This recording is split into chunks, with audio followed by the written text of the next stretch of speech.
Welcome po sa another episode ng howtocookgreatfilipino.com. Ngayon po ang ituturo ko sa inyong lutuin ay adobong bangos. Ito po ang ating mga pangunahing pangangailangan sa pagluluto. Meron po tayong bangos, malinis na po siya. Meron din tayong sitaw, sibuyas, coco vinegar.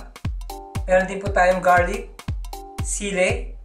Meron din po tayong corn oil for glaze. Meron tayong soya sauce, laurel, at paminta. Gagamit din po tayo ng tubig. Tara na po magluto. Okay po, umpisahan na natin ang pagluluto ng ating adobong bangos. So napakasimple lang po nito. Meron na po tayong wok. Hindi po bubukas yung ating kalan. Ang mangyayari po, nilay down natin yung ating bangos sa wok. Ayan natin lahat. Sama-sama na rin po siya. Ngayon yung sitaw medyo matigas, pwede na rin natin siyang isama. Ganyan po. Nalagay na rin natin ang sili at ang bawang.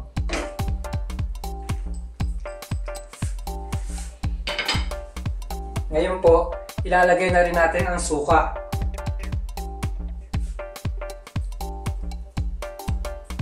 Sasabay na rin po natin ang toyo.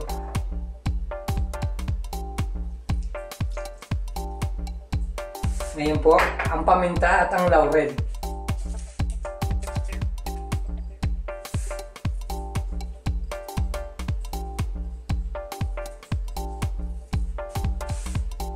Ngayon po, lalagyan na natin siya ng tubig. Siyempre, para maluto ang ating bangos. Konti lang po. Tsaka natin buksan. At ngayon po, tatakpan natin siya ng mga ilang minuto. Pag naluto na po yung ating bangos, tsaka natin ilalagay ang sibuyas at ang ating mantika for glaze.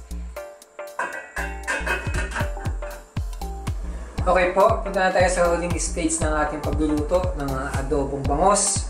Tingnan na po natin. So, ang last stage po, ilalagay na natin ang sibuyas. Hindi natin kailangan lutuin mabuti yung sibuyas. Yung half cook, mas maganda siya. Ngayon, lalagay na rin natin ang oil para medyo makintab ang ating adobo.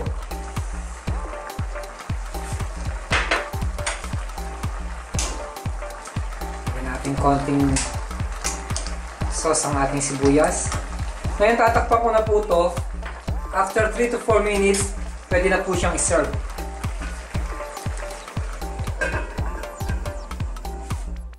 So, ito na po ang ating adobong bangos. Napakasarap po nito.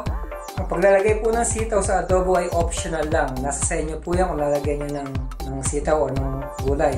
Kung mananotice nyo po, lahat ng niluluto ko sa howtocookgreatfilipino.com, wala rin po siyang betchin. Kung gusto nyo po, maglagay kayo ng betchin. Salamat po muli sa panonood ng howtocookgreatfilipino.com. Mabuhay!